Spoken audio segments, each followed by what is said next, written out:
The opinions expressed by the host and guests in this show are not necessarily the views of Children's Health Defense.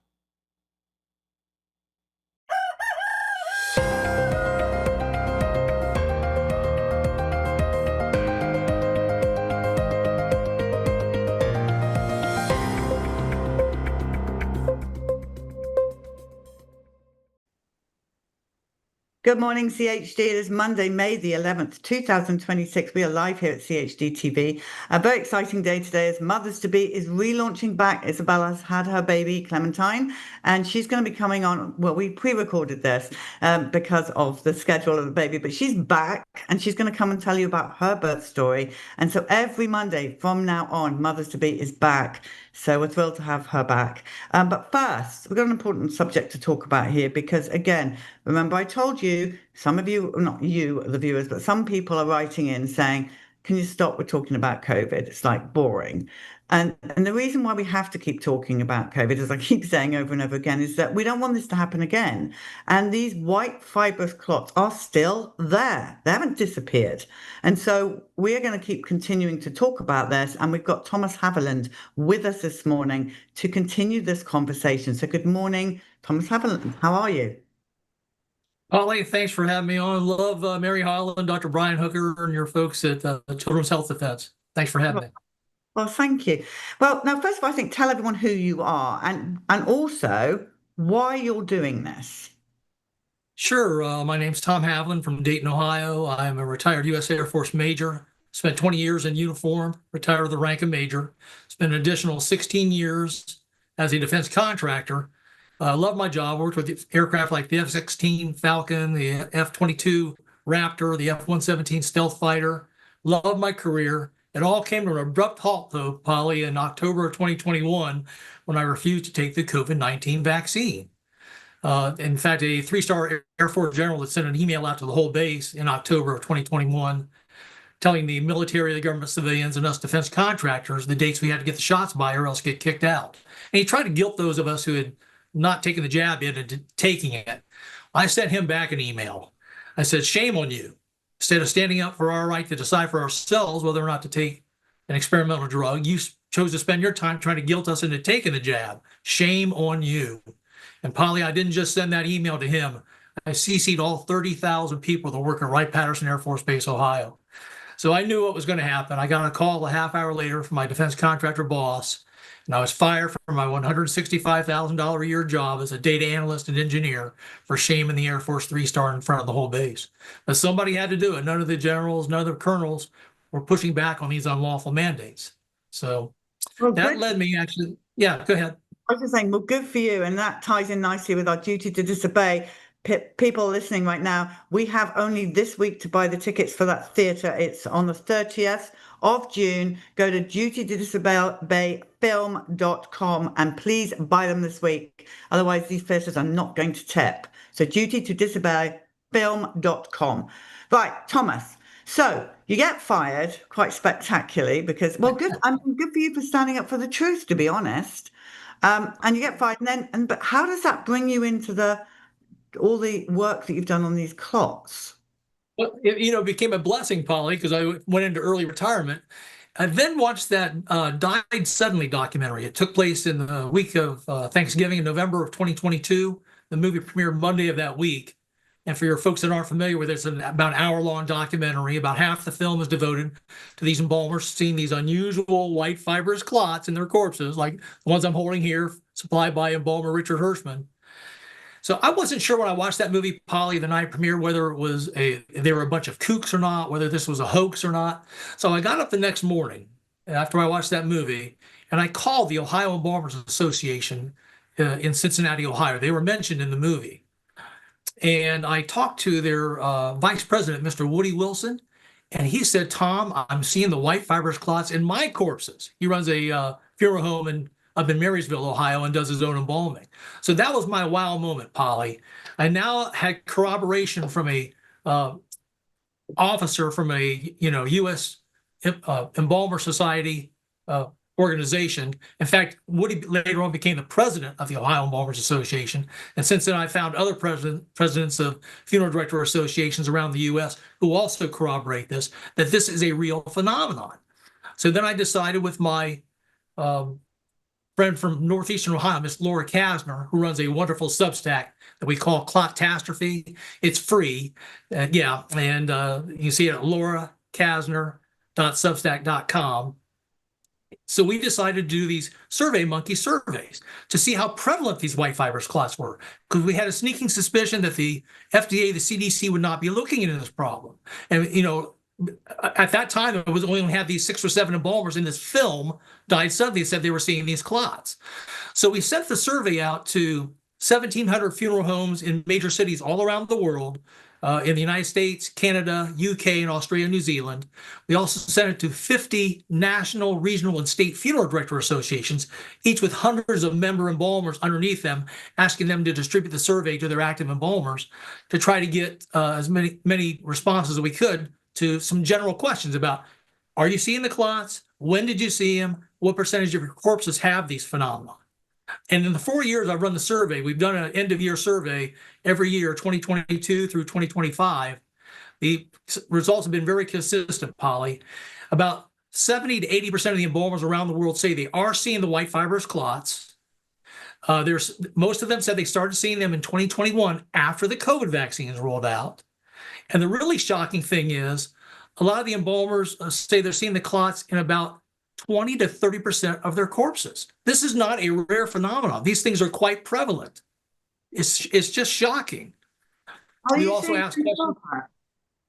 What's that? Are these clots in children as well as adults? They are. One of the questions we've asked in our 2023 survey was age stratification, and the clots do appear in all age groups, but primarily in 36 years old and up. And we had one category, 36 to 50-year-olds, and there's a lot that say they're seeing the clots in those in that age group. And as you know, that dovetails pretty closely with the work of Edward Dowd. Edward Dowd said he started seeing a lot of death and disability in the 36 to 50-year-old age group starting in the third quarter of 2021, which is when Biden came out with the vaccine mandates, not just on the military, but also, remember, he tried to put it on companies that had more than 100 employees. And even though our Supreme Court shot that down eventually, a lot of companies acted preemptively and made their employees get shots anyways.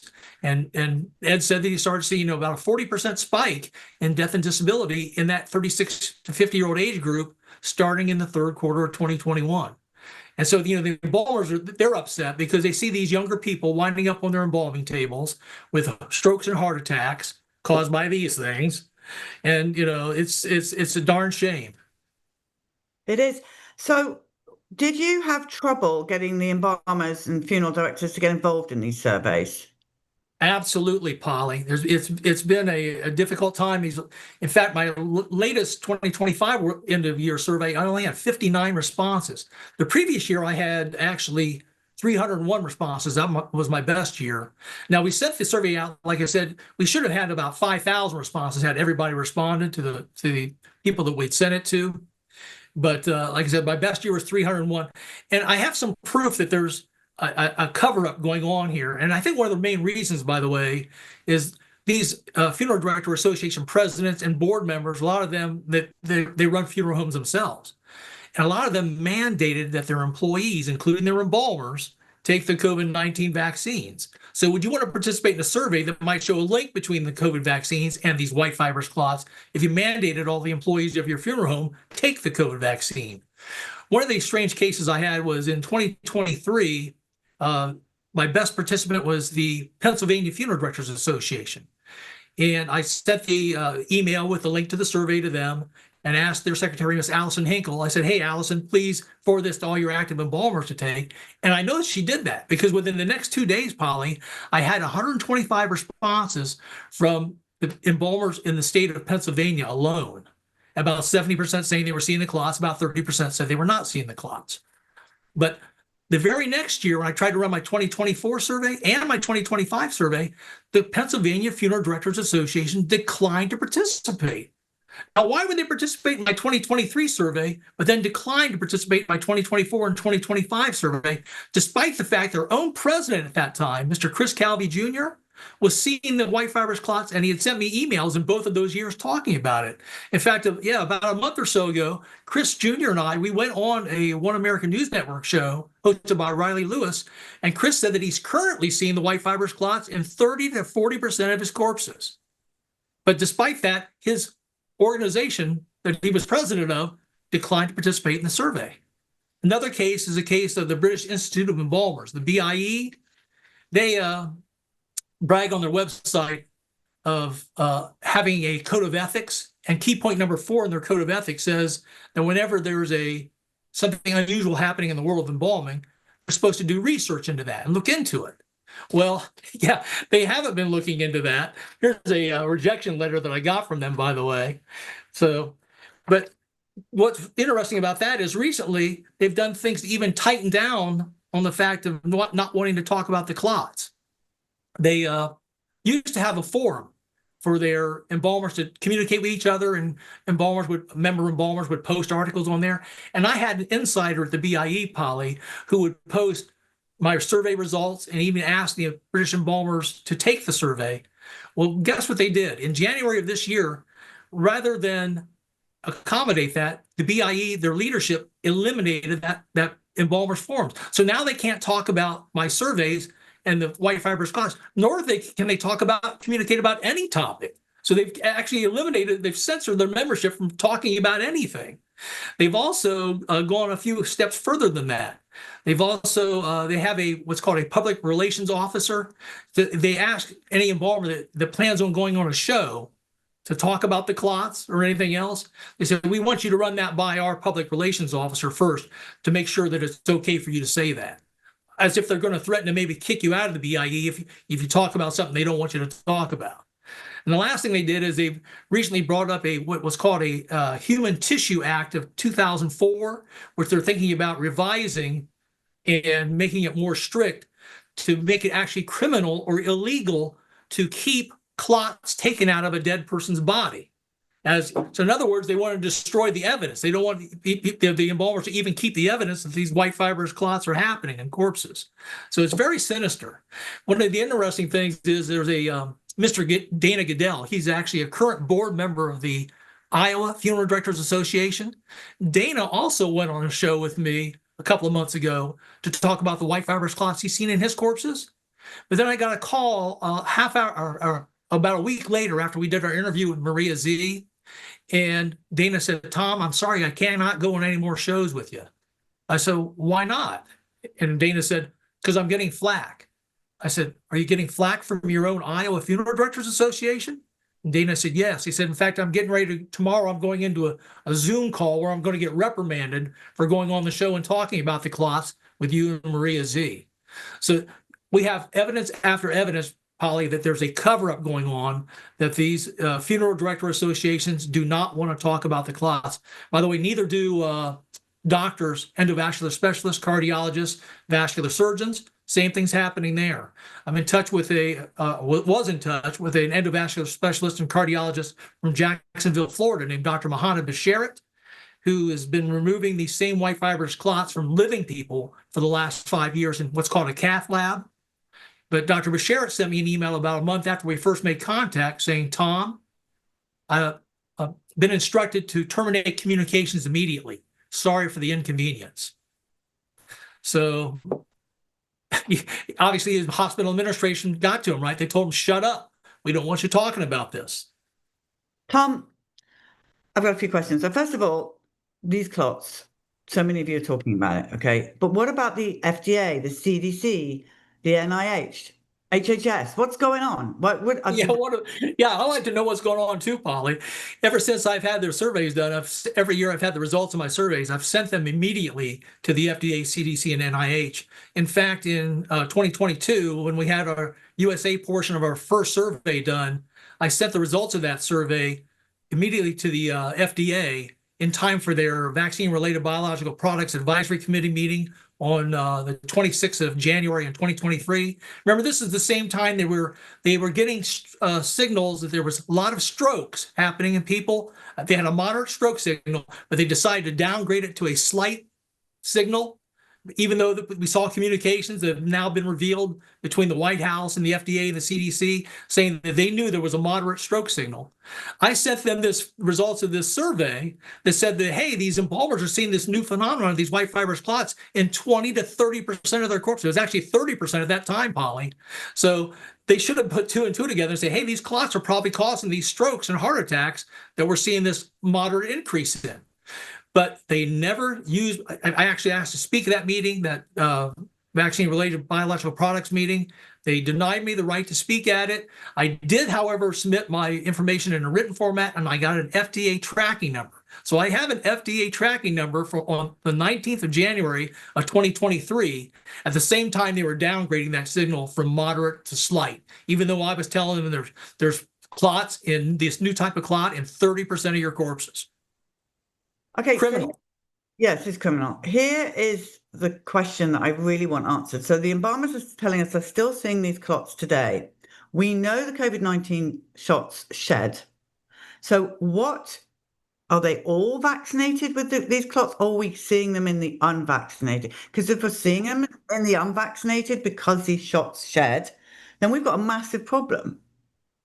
We're not quite sure because, unfortunately, the doctors, I sent out cath lab worker surveys to vascular surgeons, endovascular specialists, cardiologists across the United States, the UK, Canada, and Australia, New Zealand. 0 of them took my survey, Polly. They refused to take this. So the doctors, and remember, unlike the embalmers, these doctors do have access to the COVID vaccination records of all their patients. They can tell you how many shots they took, when they took their shots, what brand they took, but they refused to take my survey. So unfortunately, we don't know for sure.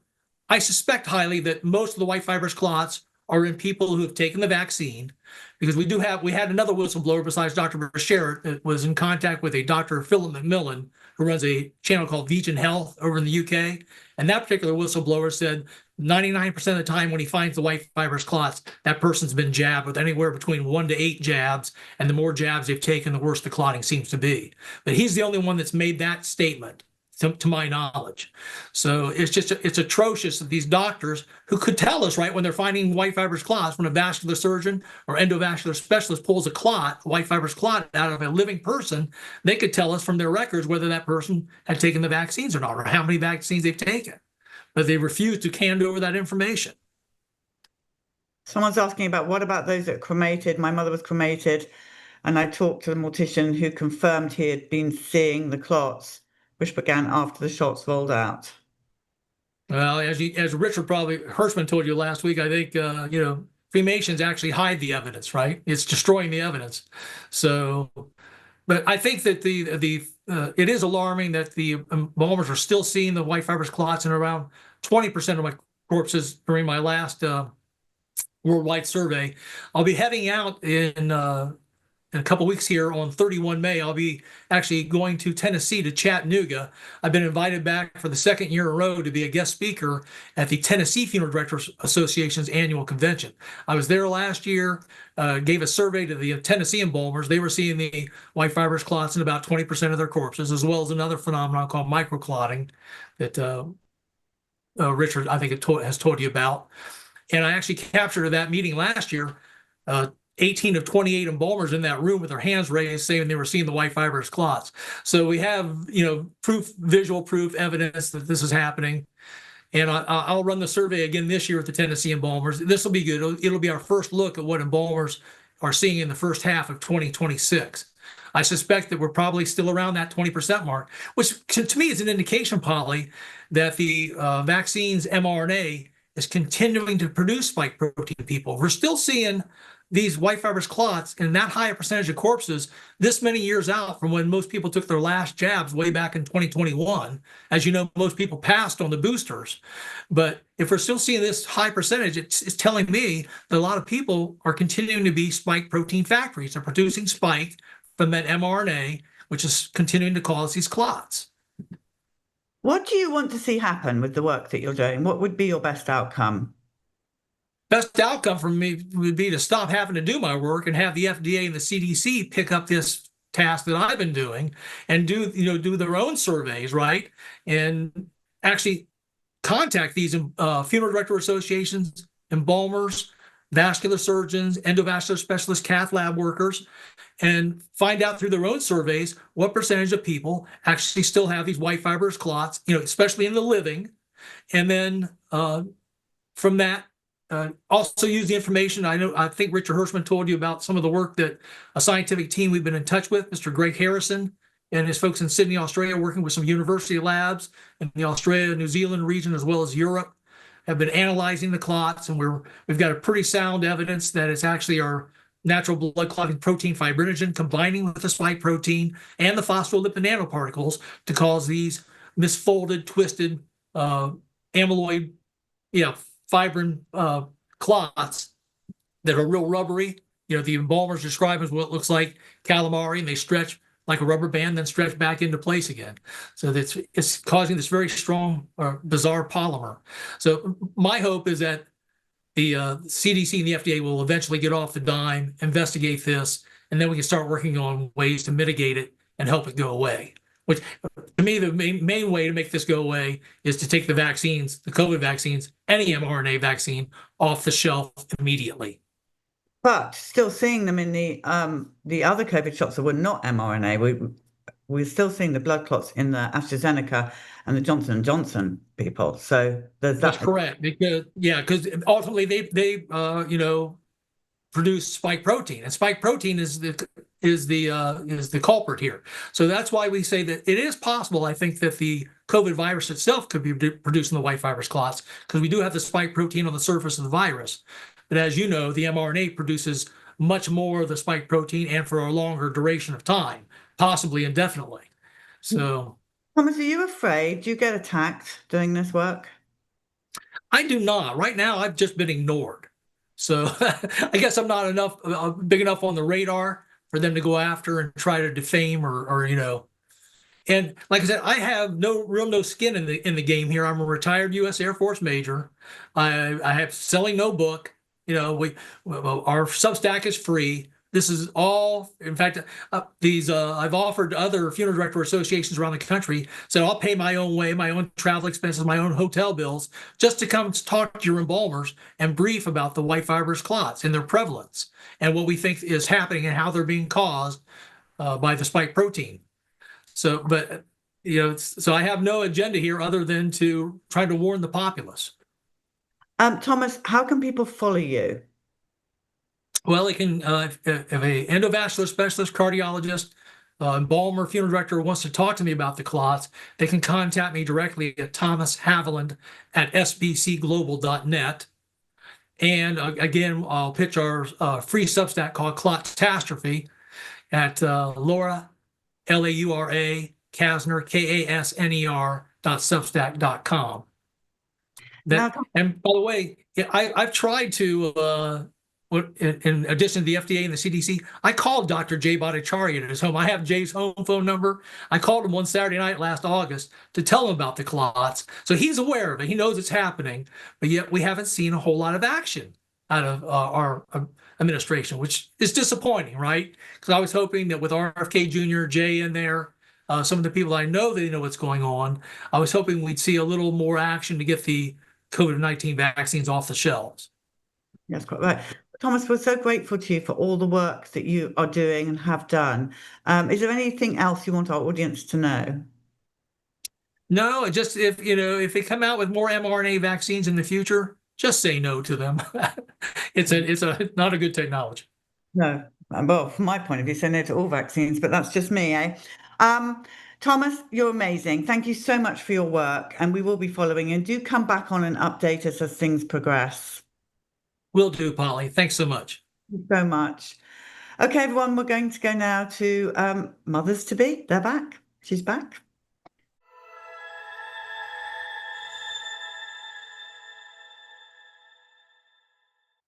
Well, very exciting news. Mothers-to-be is back. I know some of you have written into us asking what's going on. Well, Isabella went and had a baby, and she's here today to join us to talk about her experience. Welcome back, Isabella. Hi, thank you. It's lovely to be back, and thank you for your patience while I was gone. Clementine is now 2.5 months, so it's been a little while, but happy and excited to get back and chat all things motherhood with you guys. Yes, so we're going to kick off this series today with Bella talking about her birth. Now, as I know, pretty much all of you know, Isabella is my daughter. So there before you is my granddaughter, my second granddaughter, my third grandchild. So very exciting. And I happen to actually have been with Bella when she had Clementine Rose. But so Bells, I think the first question I want to ask you is, why did you decide to have a home birth? Yeah, so Clementine was actually my second home birth, my third natural birth. My first was essentially a home birth at my midwife's house. And honestly, I've just had such fantastic experience giving birth at home. And I just knew there was no brainer that I wanted to do it again. For me, being in the peace and comfort of your home, no bright lights, no random strangers walking in when you're trying to give birth and be in that kind of sacred space. We had such fun setting up the bedroom with, twinkly fairy lights. And for me, giving birth in the tub, I don't know how people do it without it. And so that, of course, was an option with home birth. And really not to deal with any bullying is another huge reason I'm an advocate for home birth. I absolutely adored my midwife, and she just didn't hassle me about anything. It was entirely, this is your birth. However you want to do it is okay with me. And I think you can't beat that level of care. Okay, let's go through what actually happened, Bells, because when was Clementine's due day? So she was due, I think, on the 9th. She was about 5 days overdue. Now, I know for a lot of you watching, you're probably like, that's nothing, because some women go to 42, 43 weeks, and that's great. But for me, both my other babies came at 39 weeks naturally. So in my head, I just thought, third baby, she's also going to come at 39 weeks. So I was starting to get a little bit impatient, and due date came and went, and she still wasn't there. In fact, actually, I was very discouraged because she was breech for a while, and then she did flip, but she was sitting very high up. Now, she was posterior, and so my chiropractor and my midwife both agreed that maybe she just wasn't ready to come out yet because she couldn't get into an optimal position. But I was discouraged because at my last midwife appointment, the midwife was like, gosh, she's really quite high up still. She's almost moved back up. I think it's going to still be a while. And this appointment was actually the day before she was born. So I came home, and I said to Mum and my husband, I was like, she's not coming anytime soon, so let's just relax and go about our normal lives, because I can't just sit here waiting around any longer. And so the next day was Valentine's Day. We had a very normal day. I actually went to the beach with my kids, my husband, and we came back. And it wasn't until dinner that night I started having some contractions. Now, I had a few contractions, over previous days, but they had just fizzled out. This time I was thinking, gosh, maybe they're the real thing. We're sitting around the dinner table. I'm like, oh, maybe this is actually happening 6:30 p.m. And they just continue to intensify. They didn't go away this time. I was thinking, this is it. So we put the kids to bed. Mum looked after my older two children, which was so great. And Max and I went into the room and I put on my worship playlist, and contractions just started intensifying. I would say what was really cool about this birth compared to my others is, even though the contractions were getting more intense and closer together, they were never unmanageable for me. I felt very in control. I felt very safe. I felt really great, honestly, which was awesome and a very cool experience. One of the contractions was amazing because I felt her really descend and flip. I was kind of expecting that I would be having a lot of back labor because she was sunny side up, but I did feel her kind of move and turn during a big contraction, and I had absolutely no back labor, which was such an answered prayer. So things started to intensify.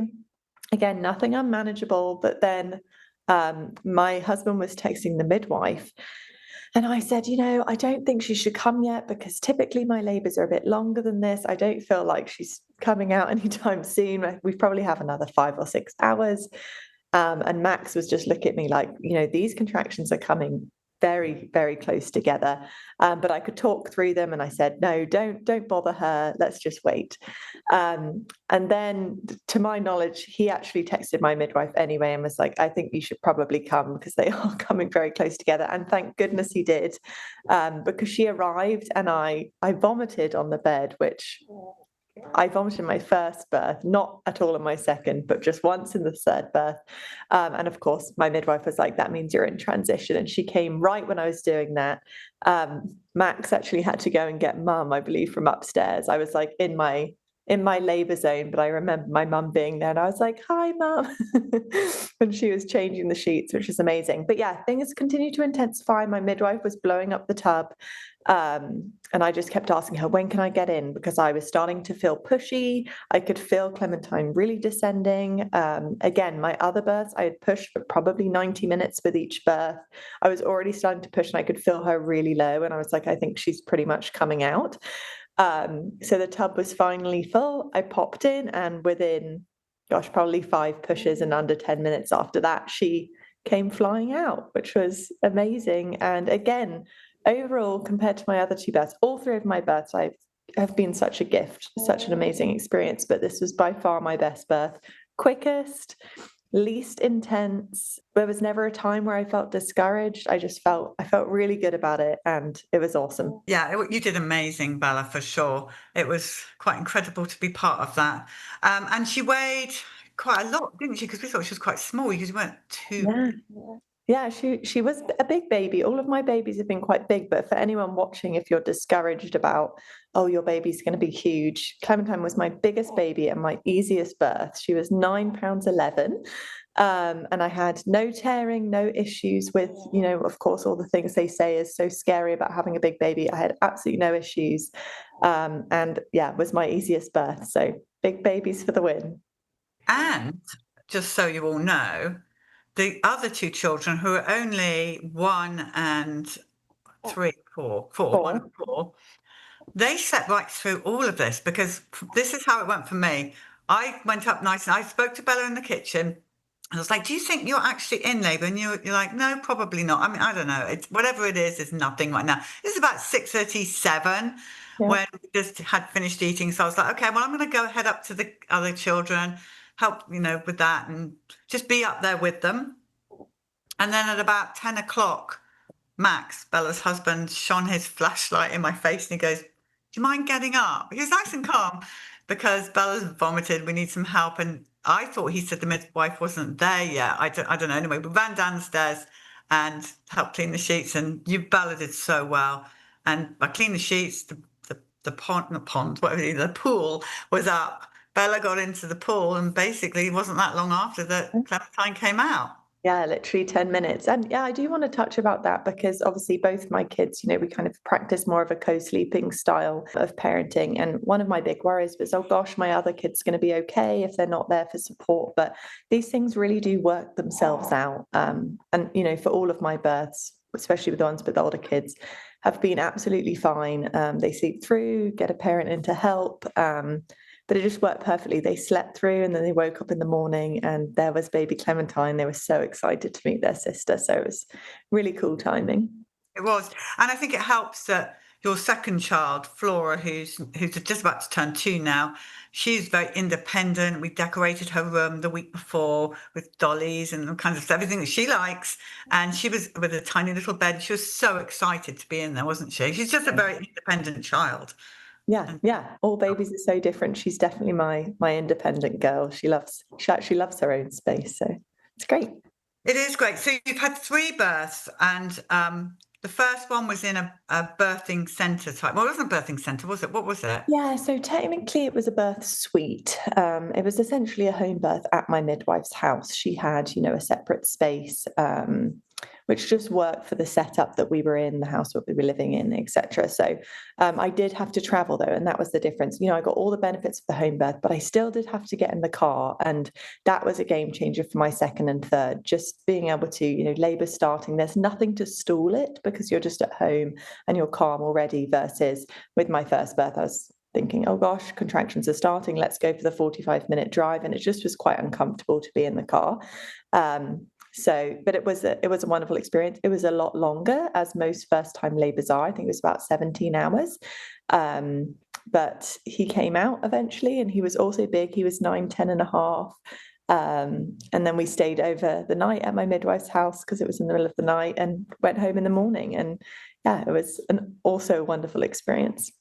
And your second, Flora, was born at home. I was there for that as well. It was very exciting. Yes, she was born at home. I would say she was probably my most intense birth, actually. The pushing with Flora was very intense. I don't know if she got wedged at all, but it just took a while. Again, everything was healthy and fine, and she came out and all was good. It was a more intense birth, I would say, than the others. And that one was about maybe 7 or 8 hours, so my middle length. But again, at home with midwife in the tub, and then just the same ability to crawl into bed afterwards just makes for such a restorative postpartum and first nursing and bonding and all of that stuff. And didn't she have a knot thing? Yes. So yeah, Flora, my second child, had a true knot in her cord, which was so crazy to see. It just blows my mind how that can happen. But, I know it's rare and it can cause complications, but in our case, everything was absolutely fine. Clementine, actually, if any of my babies had maybe, the most struggle after birth, which we should probably talk about. I think sometimes people pretend that home birth is all, nothing can ever happen, and for the most case everything goes great, but Clementine did come out. She needed a little bit of help with breathing. She came out a little bit grey. I don't know why. Sometimes these things just happen, but my midwife was amazingly calm, which I think is one of my favorite things about home birth. Of course, midwives are fully trained, and she just stayed very, very calm. There was no panic in the room. And she just helped her, with suctioning and some rubbing, and eventually she perked up and got a nice colour, and everything was fine. But it just goes to show that it is great to have a midwife there, and also, again, just I think the calmness in these situations is key. Versus, I can imagine if I was in a hospital, that would have probably ended with maybe a NICU stay or her being taken from me, or something that would have caused probably high stress for me. Pumped full of chemicals in NICU is what would have happened. Yeah, I'm sure. I forgot that happened. Yeah, that was a little bit of time before we heard her cry. Yes, yeah, it just took a while. I think she had swallowed some fluid, and was just struggling a little bit to get a nice deep breath, and also to just become a nice pinky colour. But again, the midwife had all the right tools. She allowed me to do skin to skin while she was doing all these things, which was huge for me. She had to take her for maybe a minute or two, but otherwise she was right back on my chest as the midwife was doing everything. And she was just professional and amazing, and dealt with it really, really well. And meanwhile, while they were going through that, I was in the kitchen because we decided that as soon as Bella, what's your favourite snack? What do you want to eat after going through this? And so I did hot buttered toast, gluten-free, organic. I had a little bit of organic-y, gluten-free. Did it have chocolate spread on it? Yes, yes. So every time after birth, I don't know why, everyone I feel like has that one meal that they love. And for me, it's always something like a warm bread with either butter or something. And every birth, I've always wanted it. And this was no different. And Mum came in with, it's like a hot buttered, organic, gluten-free baguette, essentially, with some of that. It's like the healthy Nutella they sell at Whole Foods. Anyway, it was absolutely delicious. That's exactly what I needed, because this was about midnight at this point, but it was just the perfect pick-me-up. And yeah, there's nothing like those first moments after birth, lying in bed with your newborn, having a delicious meal when you're just ravenous because you've been through the whole birth experience, and you're just cozied up in bed, and it was just the best. Now, it's really important, and we talked about this before the birth, that Bella was not going to get out of bed for a certain amount of time, because I remember back in my day, some of my friends hemorrhaging because they had 3 or 4 kids before, and they had to run around after their toddlers and stuff like that. And I know not everyone can get their mum up or something like that, but I was glad to be there because Bella did rest in bed. Talk a bit about what can happen if you don't rest in bed, Bells, from your experience. Yeah, absolutely. It is so massively important. And, especially I think with subsequent births, us mums think, gosh, we've got to get up and we've got to get right back to it. And many women do. And, you've just been through something essentially traumatic to the body. You've been through a really big ordeal and you have a huge wound inside of you. And people forget this because they think, I'm fine on the outside. But actually, just like with any injury or any wound, you need to rest and recover in order for it to heal effectively. So yes, if you're getting up and you're running around, you're much more susceptible to hemorrhage or prolapse, picking up things, all of that can increase risk. So it's so important to truly rest and also to have that time to bond with your baby.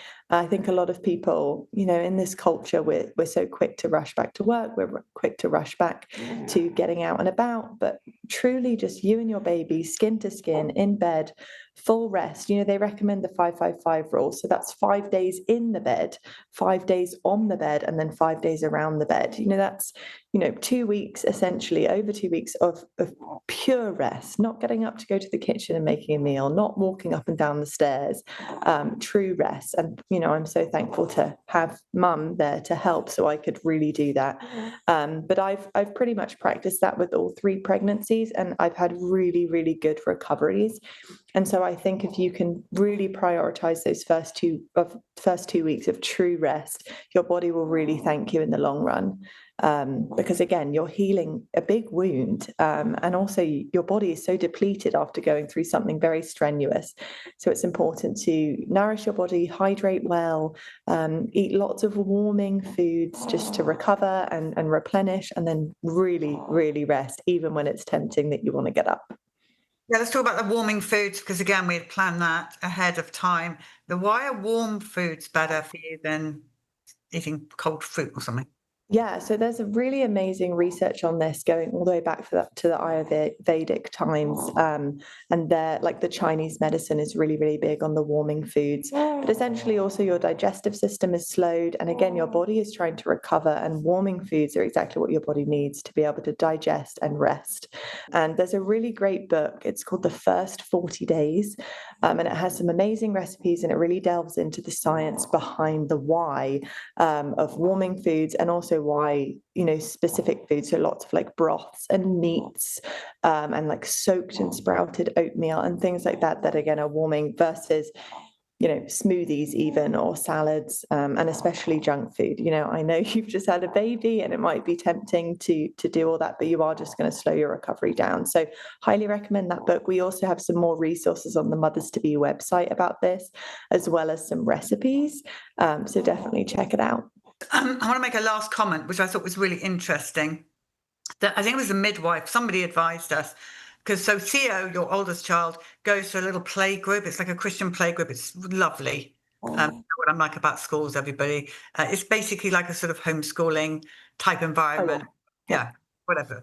And so he goes there, and whoever it was advised, was it the midwife, to actually keep Theo out of school after the baby's born for a little bit, because of all the bugs that he could bring back, and just keep the atmosphere sort of clean. And I know some people may say, well, they're all going to get bugs anyway, blah, blah, blah. Dr. Suzanne Humphrey's always saying that babies really should be not on aeroplanes until 18 months because of viruses and things that your child just can't particularly cope with, like a child. No. I think I'm saying wrong. Yeah, no, I absolutely agree. And also, if possible, just keep your baby strapped on like this. I don't think babies need to be handed around or going out loads in public where they're just kind of exposed to things. Again, we're not fearful of viruses, but we don't want to unnecessarily expose our babies to things when they're so young. Again, I think they should just be with mama and really just at home. So we did choose to keep both siblings back at home, not even go to things like story times or playgrounds, just for a little while. So everyone can really bond as a family and have that quiet time, and also to protect little baby Clementine just from anything that she may be exposed to at such a young age. And so, Bella, from now on, every Monday, we are going to be back with Mothers to Be. You've got lots of exciting interviews lined up. Yes. But you're also looking for birth stories. So, and don't feel like if you tried to have a home birth and went to hospital. We want to hear those stories. Or maybe you had an amazing hospital birth or a terrible hospital birth. All of these stories are important because other mothers will be able to look at them and learn from them. What else do you want people to? Yeah, please do send birth stories in. I personally love listening to birth stories, but also I just feel like there's so much value in learning from other mums. So really that's my call to action. If you're watching this and you're a mum and maybe it's not a birth story, maybe it's a story about, your toddler going through something or something you experienced as a mother that you really want other mums to know, please reach out to me. Again, I want this to be, a space where we can learn from each other. We've learned that through, the people's stories and just the power of testimony and sharing what happened to their kids and how impactful that was. So let's come on and share about all sorts of topics, whether it's, food or birth or I don't know, play group, whatever it is, we want to hear from you. So please reach out. We also have some amazing experts coming to talk about things like picky eating. We've also got chats about fertility, breech birth. I mean, there's so much in the pipeline. So I hope you stick around and are ready and excited to learn with me. So Mothers to Be, it's the number 2, mothers2be.com. You get all the information on there. It's free. And also they can follow you. Where can they follow you? I know you're on Instagram. Yep, we're on Instagram at mothers.to-be. We're also on Facebook and we're also on TikTok now. So all you young, trendy people who are on TikTok, make sure you follow us. We're just at Mothers to Be there. Lots of great and different content going out on all platforms. So make sure you follow us across the board. Well, it's fantastic to have you back, Bells, and I know our viewers will be very excited for you. So from now on, every Monday, it's Mothers to Be. Thank you so much, Bella. Yes. Thank you so much. See you guys soon. All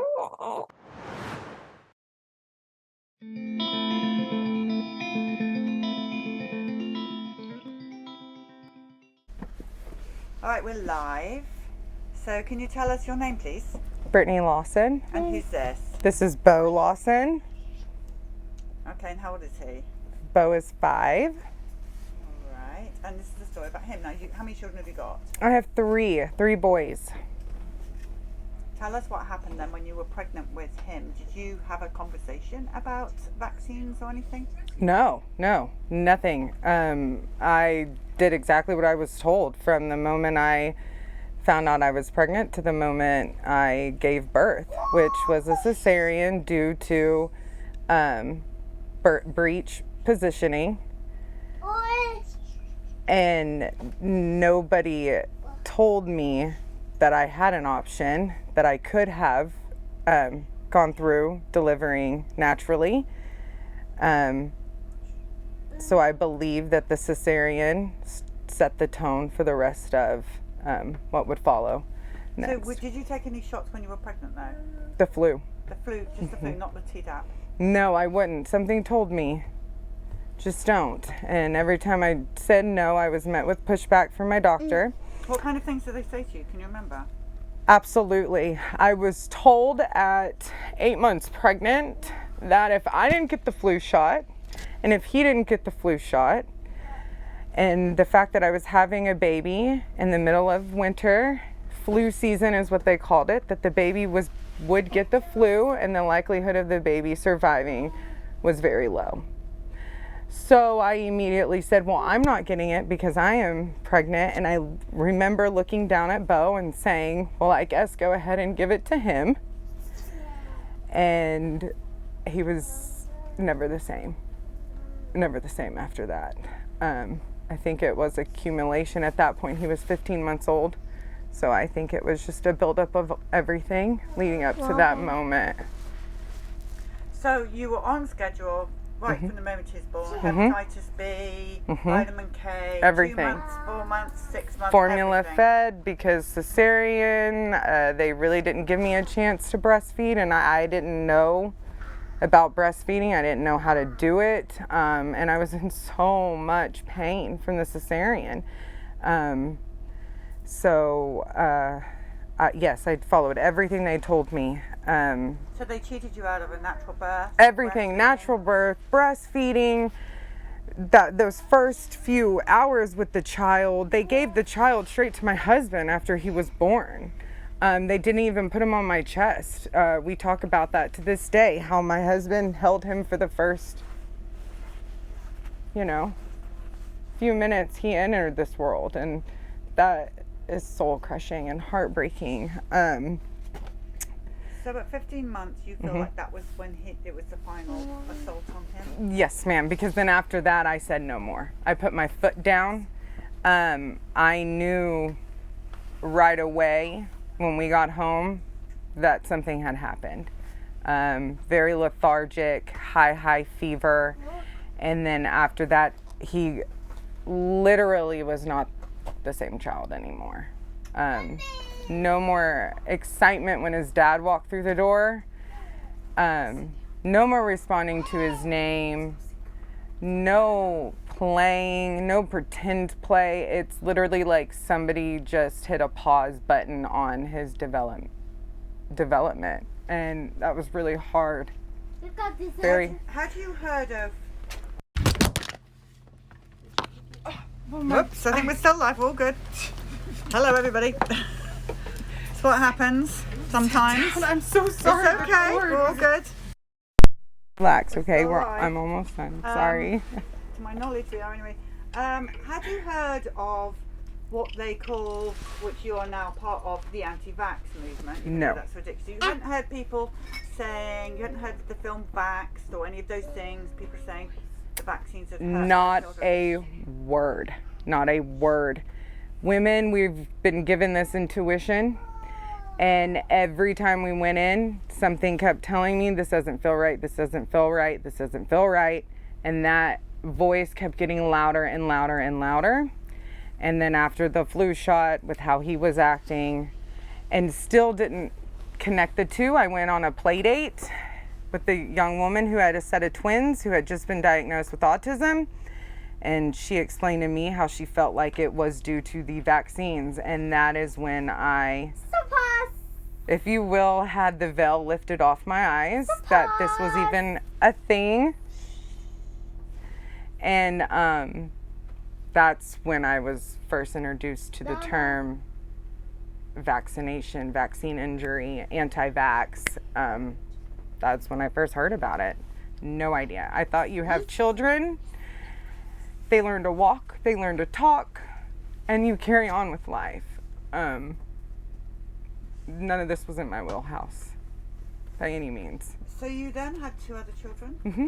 And did you give them any vaccines? Nothing. Nothing. Did you give birth in a hospital? Mm-hmm. Both of them. Naturally. No, that's the other thing. The cesarean from my first set the tone for the rest of my births. Went into the OB when I found out I was pregnant with my second. And they said, well, you had a cesarean the first time, so we're going to go ahead and schedule it for cesarean the second time. I thought, oh, well, okay. Didn't question still. I thought it was the safest route. And then with my third, I did a lot of learning between the second and the third. And I was with a birthing center for the entire pregnancy. And then I ended up in an emergency cesarean because they placed my uterus and my bladder too close together after my second cesarean. Therefore, I wasn't able to naturally, my body couldn't contract the way it was supposed to because my uterus was connected to my bladder due to the placement after my second cesarean. And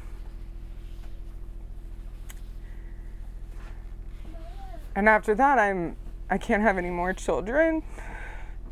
And I had wanted as many as God would allow or give me. But the risks are just really high. And I'm riddled with scar tissue.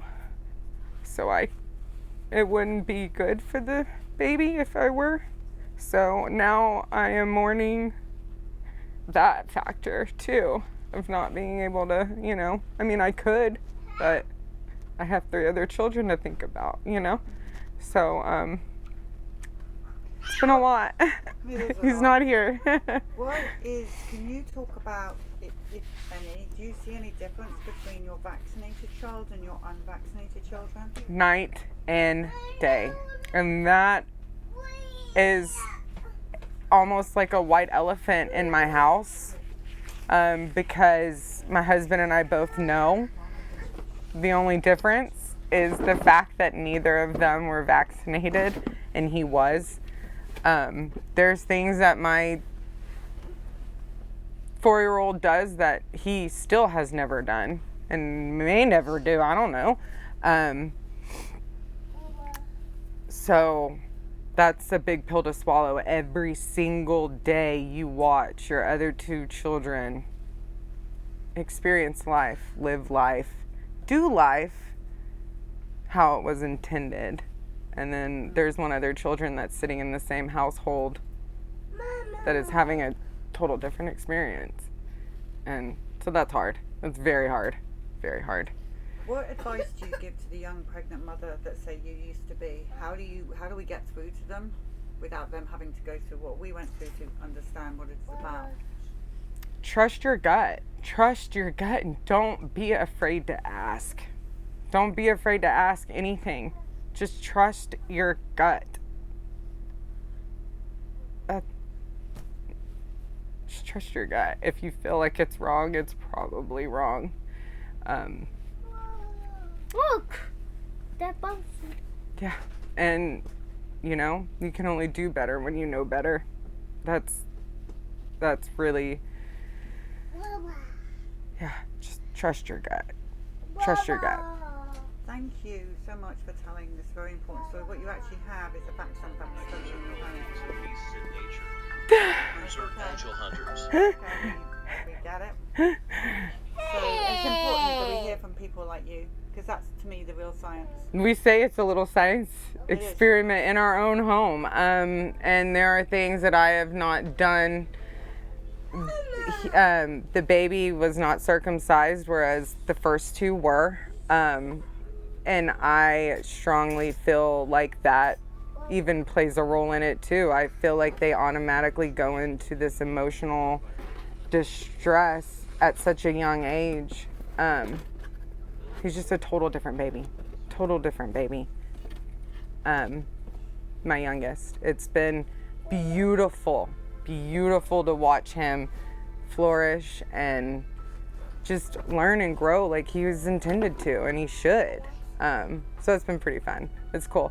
We always say that, like, everybody thought we were crazy having another one, but it's been really cool to see and experience how it should be and should go. I think had we only stopped after Beau, my opinion and view on being a parent is very jaded. So, yeah.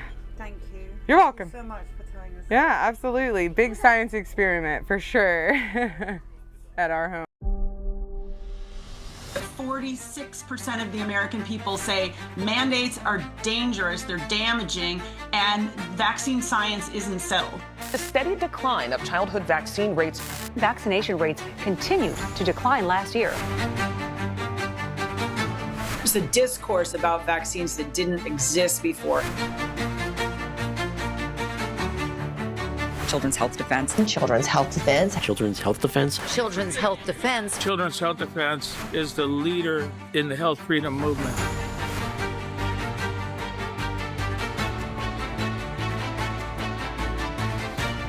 The Department of Health and Human Services is overhauling the immunization schedule. Now only recommending 11. We are making recommendations that are science-based, that are common sense.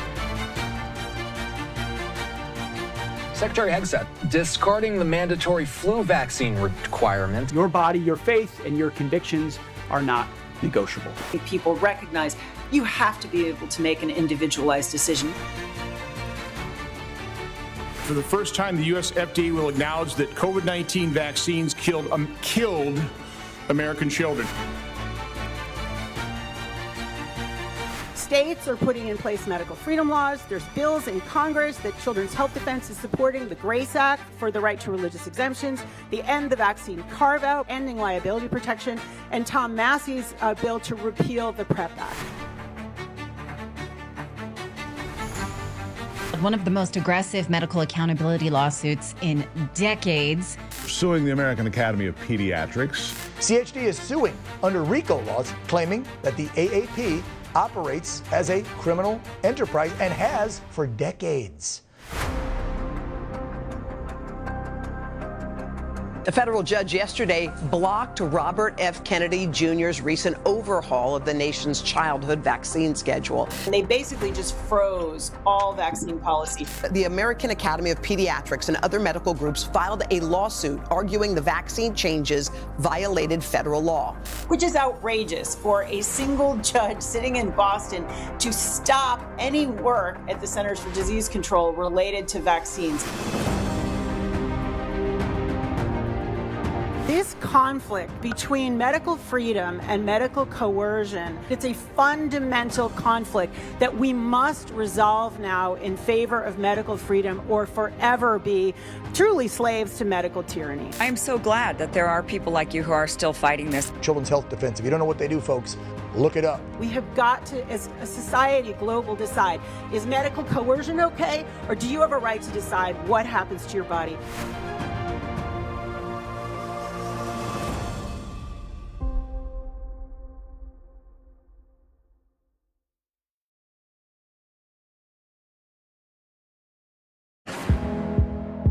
This and all CHD TV programming is made possible by generous support from viewers like you. Please consider making a contribution today to keep our programming going strong. Thank you.